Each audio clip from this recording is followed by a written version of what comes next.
Imagine a vibrant discussion between people that includes both openness and critical thought in the pursuit of truth. The Purchasing Truth podcast is an experience, a journey, an exploration of the impact that negative messages in politics and the media have on our families, community, society, and nation. Join your hosts, Bill Stierle and Tom Hazard, to discover new concepts and language strategies that will reveal effective ways of establishing truth. This podcast series will tackle current events, leadership challenges, healthcare confusion, integrity in business, and many other areas that affect us all. Gain clarity and understanding of the various truth perspectives. Welcome to Purchasing Truth.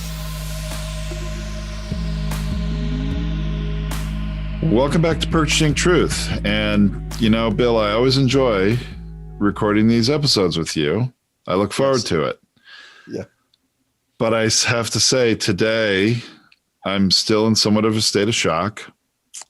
And what you and I plan to talk about got hijacked by what has happened in our country in the last 24 hours. And of course, I'm talking about the mob that charged the U.S. Capitol, which, as we're recording this, was yesterday. And there are many, many things we could talk about, and we are going to talk about, but a great place to start is actually the closing prayer that was given in the joint session of Congress after all this violence happened, after the Capitol was cleared, and our political leaders came back together to do the important business that they set out to do. And I know we're talking about a prayer, and I sort of want to preface this with the fact that we're not having a religious discussion. Right. Bill, you and I are communication discussion. You and I are actually not the most religious people on earth, but it doesn't matter. This is a discussion about the language and communication. That's correct. And I've really found, though, the message of the prayer to be very important. Spot on. And really the big thing that stood out from it is when he said, words matter. Our words matter, our leaders' words matter. And I think this is something a lot of people have been talking about over the whole Trump presidency. It matters what the president says from the podium, right? That's right. And never more true words were spoken yesterday. And that's our departure point today. Words matter. And those were excellent words to bring everyone together after the events and tragedy of people losing their lives yesterday at the Capitol, whether it was from violence or it happened to be just medical conditions, but 4 people lost their lives. There was violence, vandalism, damage, not to mention breaking and entering, trespassing, disorder. I mean, there's a laundry list, I'm sure, of things that were so wrong with what happened yesterday. But why did it happen? Messaging, how we communicate makes a big difference. And inside the prayer, it really, it was one of the poignant sentences in the prayer was, the power of life and the death are in the tongue. Now, you and I've done a lot of episodes about communication, but to be it stated so strongly that as the power of life and the power of death is in the tongue means that you may want to pick better words to have a better life. You may want to fight for a stronger value than just try to pick one value at the expense of your fellow American, your fellow human being. And like in that prayer, there was a request for us to remember our common humanity and not to pit ourselves against ourselves. It's one thing to get your need for being heard met, and to express yourself in the courtyard or in a gathering place at the Capitol and say, we're in pain about this issue. We need to do something about this issue. Whether it's gun violence, whether it's Black Lives Matter, whether it's, how to really fight for the climate change and the planet or the health of the planet in different areas. It's all of these different advocacies to see our common humanity. And what is it going to take to create the level of healing and unity in a divided nation, in a divided world? We got to upgrade our language and our behavior. And those are really the two things that have been so sorely lacking with our current executive leadership, quite honestly, the behavior and the language used. I mean, and then there was no better example, although regrettably there have been thousands of examples in the last 5 years, but no better example than the speech the president gave yesterday to the supporters who were there, what we thought were peaceful protesters, that he riled them up by the language he used and said, hey, we're going to march down the street to the Capitol. He said, I'm going to march with you. I'm going to be there with you. I'm paraphrasing, but something to that extent. And said, you have to be strong. I mean, everything that he was saying riled them up and turned them into a mob that was going to attack. Yes. So our words do matter, and to invite or incite people to motivate for a cause.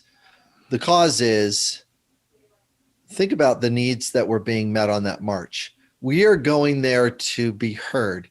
We're going there to get fairness. We're going there to get justice. We're going there to make sure that our truth about the election is going to be seen, heard, delivered. They're not even aware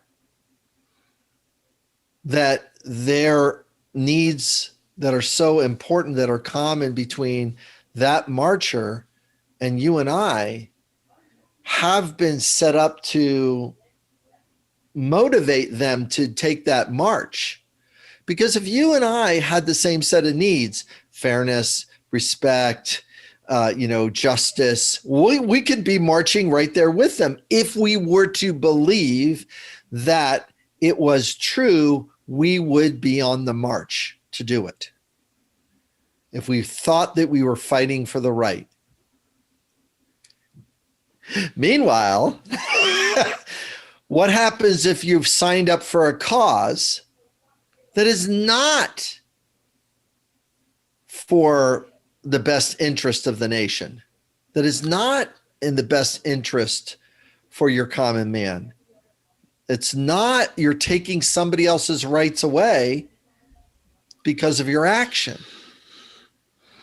And that's the thing that's very, very difficult about it. It's one thing to have protests for the Vietnam War and ask, why are we going there to do that thing? And to question the decision, the judgment that was made to go there. Is it worth the price in lives and dollars and, all these things? I mean, that's that kind of a protest is a way to be heard and to have a debate about it. Right. And definitely to have a debate about that.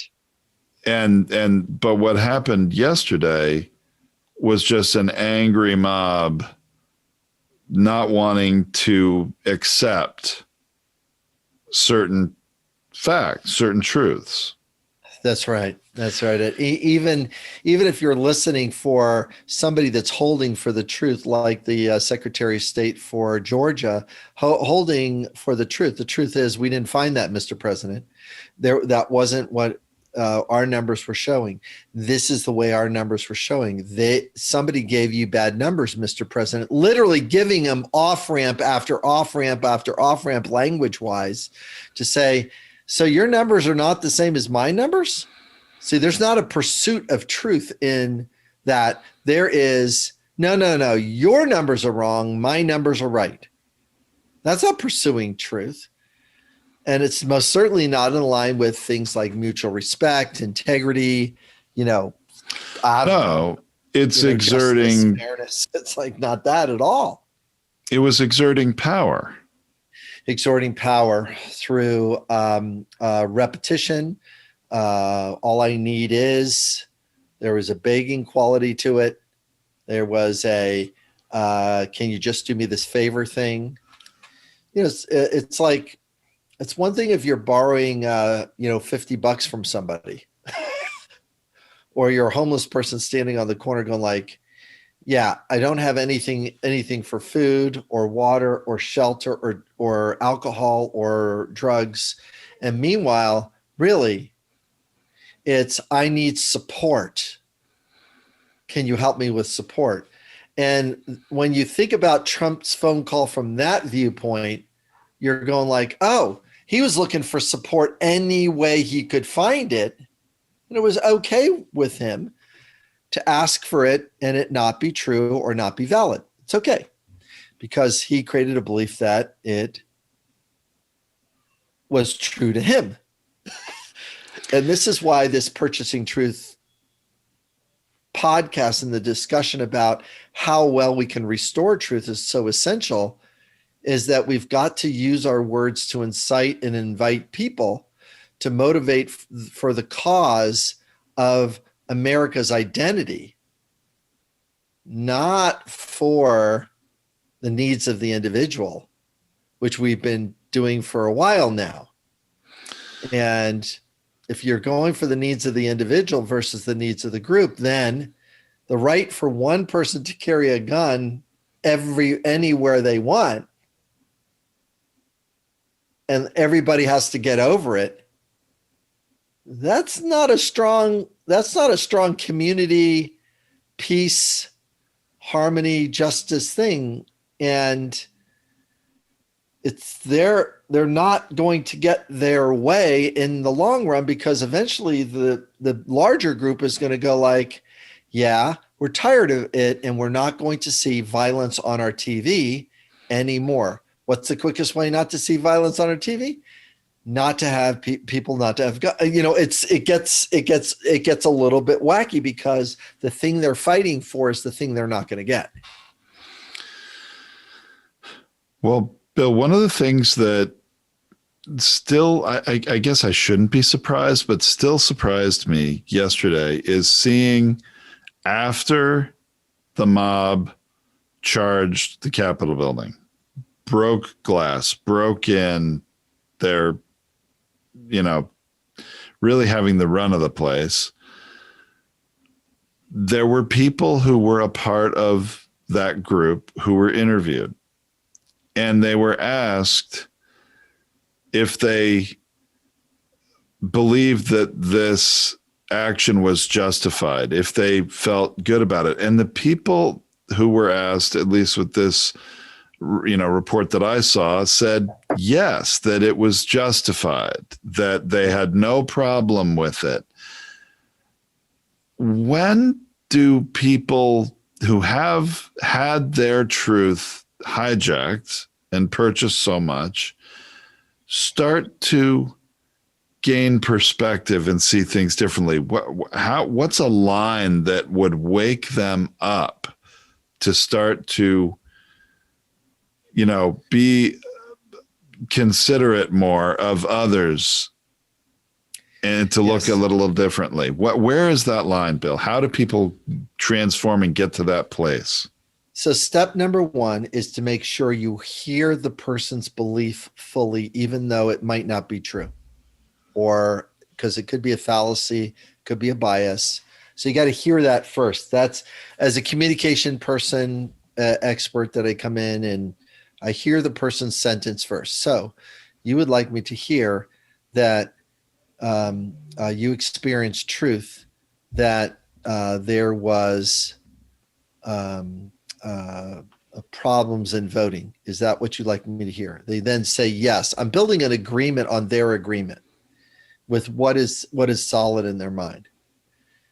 And I've got to do a really good job of, as a listener and as a communicator, like it was mentioned in the closing prayer, recognize that life and death is in that tongue, because how do we measure life and death?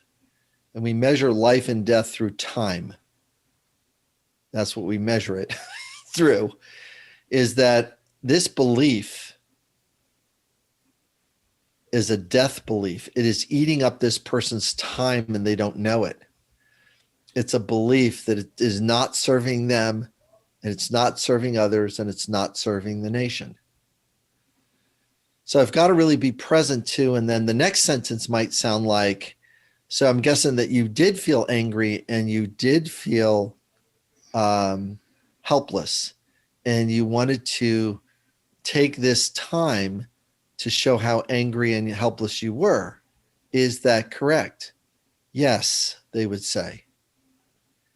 Now, at least as I'm identifying it, I'm getting them ready for the truth that's really the truth versus the truth that they believe is true. I'm building up enough energy, and now all of a sudden I can, not all of a sudden as much, but through a measured set of questions, then all of a sudden we turn the corner of conflict. So how can we get truth and trust in the results? How can you and I get in truth and trust in the results? Now they're ready to listen. It seems like we have people that are, do you trust Republicans? Yes. Well, do you trust the person that's counting it? No, they're not looking at all the places they need to be looking at, because the president has said, look over here and there's these kinds of ballots, because we've got a propaganda machine running on one side where it's trying to pollute the environment in a way that is very, very disheartening and disconnecting. And it's funny that we're really talking about, because this morning I actually put on one of my posts this morning. I put on the Winston Churchill quote, the going around the world. I saw that. Yeah. Something about that, like a lie can travel around the world faster than the truth can put on its pants, or something like that. Right. Before it gets a chance to put on his pants. Yeah. And I was going like, oh my gosh, this is the example of this, is that when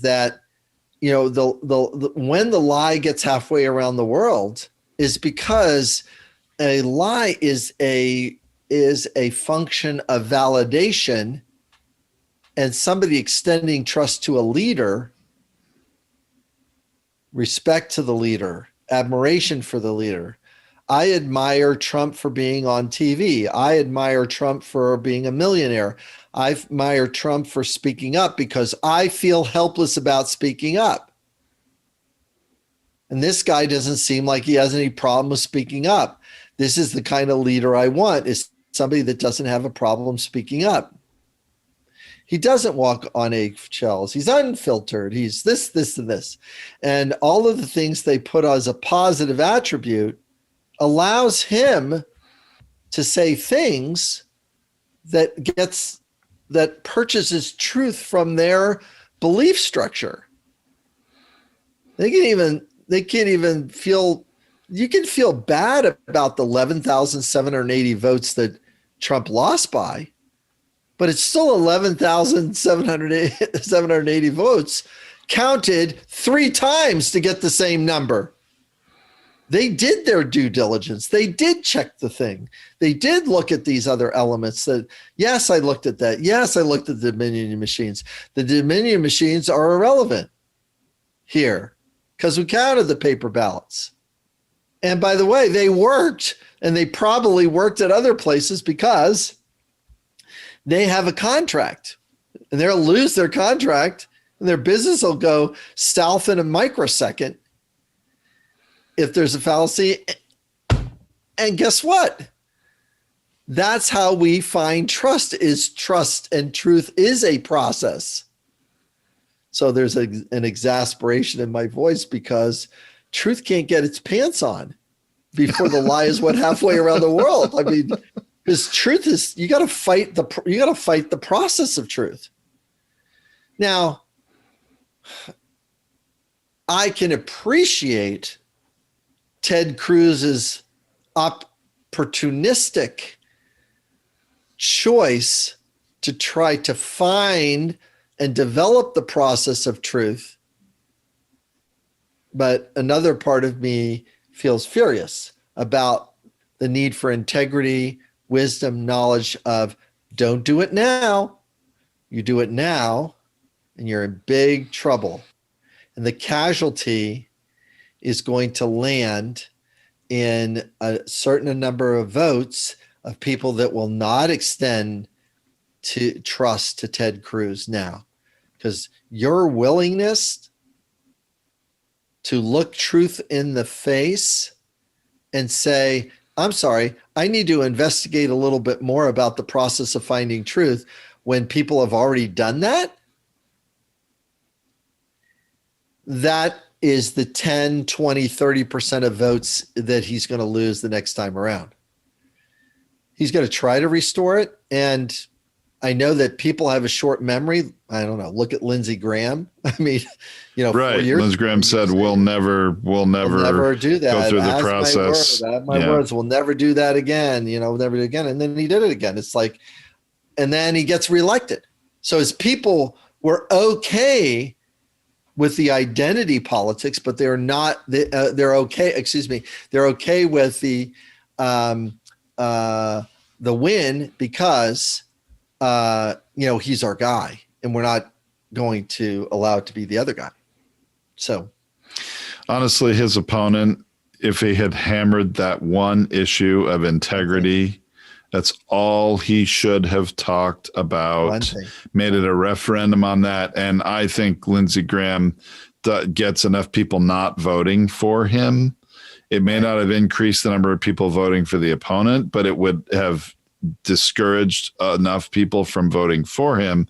Kind of would have been a different kind of voter suppression, but a fair one, really. Oh, a fair one. I think an opponent could stand up and say, listen, you might not like my principles. You might not like my values. And my request is don't vote for me. But at the same time, those values and those principles with that guy, don't vote for him either. I think a politician can say that. Absolutely. Like, the no vote, it misspeaks. You don't like me? Go to the ballot thing. Do not check my name. You see how much strength I have right now? Yeah. Do not check my name because you have some values that you cannot bring to your heart to vote for me. Please do not vote for me. But at the same time, here are the 7 things that this guy's doing that if you're going to hold me accountable for some votes, you got to hold that guy accountable and don't vote for him either. I'm like dumbfounded right now how strong a message that would have been. It would have gotten national attention, and really it would have actually probably had impact far beyond South Carolina and electing Lindsey Graham or not. It would have spilled over into other candidates that had similar issues with integrity.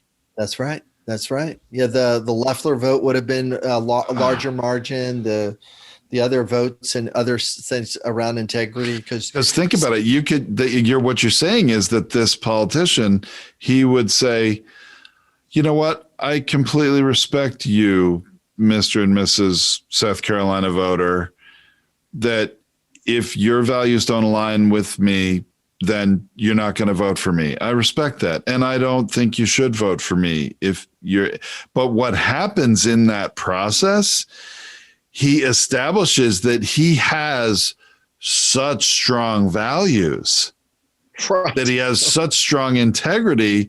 Right. Even people that disagree with him are going to admire him. And they're going to feel like, oh my gosh, what does it say about my integrity if I vote for Lindsey Graham now?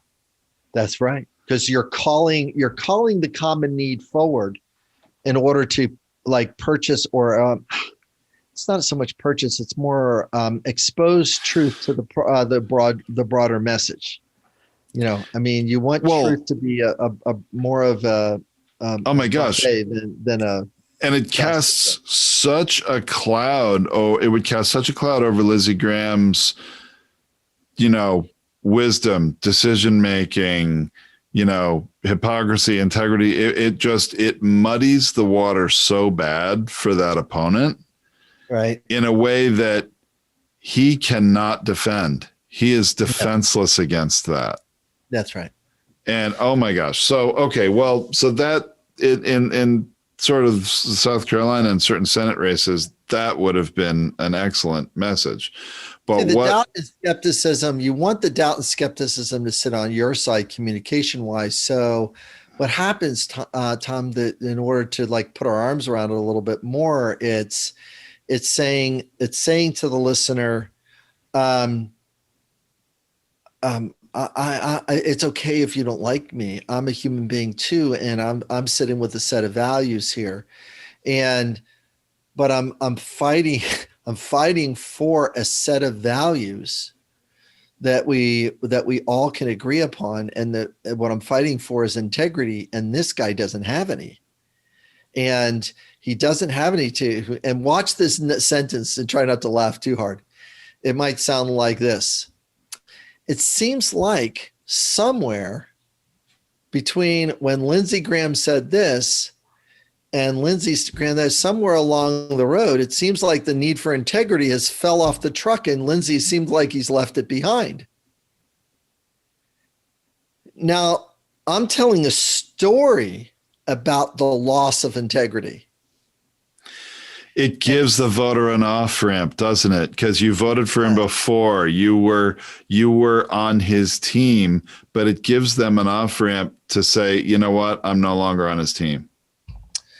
And I listened to Lindsey yesterday talking about, kind of like I was with him, I was with Trump as long as I could be, but this thing, I can't be on Trump's side now. Enough is enough. Isn't that what he said? Enough is enough after 4 people have died, and the Capitol. You didn't see where this train was going, and the answer is it doesn't. They really literally don't see where the people don't see where the train of violence going. Regrettably, there are groups of people, because of their thinking style and their strengths and things like that, don't have the ability to see what a micro decision is and the course that it sets the train on. They don't even know that the train track that is going in that direction. They just make the Faustian choice of what the devil has just promised you agreed to, and then all of a sudden you're losing it at the end. it's like yikes. And I think that some people pay for it more than other people pay for it, and some people shrug their shoulders and go like, well, I don't care if I pay for it, because I've already gotten the value that I wanted to extract from this. Trump has treated this country like a possession, and that's really upsetting to say and think and move into action, because it really it's really very, very difficult, because when you're treated like a possession, you get to trash it anytime you want. And they trashed our house. But words matter, and behaviors matter. Yes. And really that's the message today. I mean, obviously you and I talk about a lot of different ways to use words and a lot of different ways to behave to, purchase truth or keep it on your side, or to defend against somebody purchasing truth from you. Right. The words are so powerful. And that, to me, this is the biggest lesson and message of this presidency. And, quite honestly, I've had a lot of discussions with people who I disagree with politically, and we have adult conversations about it. I had somebody over to my house even this summer who's sort of in a bubble of safety I was okay with, but outdoors, we had a conversation outdoors, and he kept saying, yeah, Trump's an asshole, but right. And that's something I've heard a lot is, I don't like Trump. He, of course, he's an asshole. I don't agree with everything that he says, but there's got to be a point at which you can't say but anymore. The words that he says matter. We've been led down a road that has taught us a thing or two about branding, marketing, and sales. And it shows our sensitivity to branding, marketing, and sales, that you can be branded, sold, and marketed in such a way that the good of the nation gets to be put at risk because somebody has sold us and started selling us that there's a problem in government. That's what we've been sold. And Reagan was the first seller on this. Started selling it. Everybody has got a traction on this. Every time somebody tries to sell the good of government, there's 7 people talking about the bad of government. What does the bad of government mean? It's like the way a 12-year-old complains about a parent not buying them a toy or not doing more for them. But you're a 12-year-old. You don't get to drive the car. I don't understand why I can't. I can drive that car. It's like, yikes. I mean, and you got to empathize with the 12-year-old and, try to nurture that person into accountability and the recognition of the skill that's needed to do that thing or take that action on. So, anyways, there's some more to come on this one, Tom, but it's a great start to talk about the violence that took place and the messaging that was put place. And now we're on the path of restoration and reconciliation. And there needs to be a lot of strength put behind those two things in order to get some movement to take place. And I think that's how truth can kind of start coming back and be more prevalent in our world. Sounds great. I just want our listeners to know we're going to have the video of the prayer on the blog post at purchasingtruth.com, as well as the Winston Churchill, photo meme, which is really good. And also a piece where you can watch some video of some of the protesters yesterday and what they were saying, when we were referencing that earlier. That's all going to be at the blog post, purchasingtruth.com. Thanks so much, Bill. I really appreciate it. Thanks, Tom. Thank you for listening to this Purchasing Truth podcast. We trust that you have enjoyed this engaging and thought-provoking conversation. Our hope is that you've received value, found clarity, and broadened your truth perspective in this episode. If you did, leave us a review or visit our website, purchasingtruth.com. Join us again for another informative and content-rich discussion here at the Purchasing Truth podcast. Don't just accept whatever information comes your way. Join the discussion. Discover your own voice. Purchase your own truth.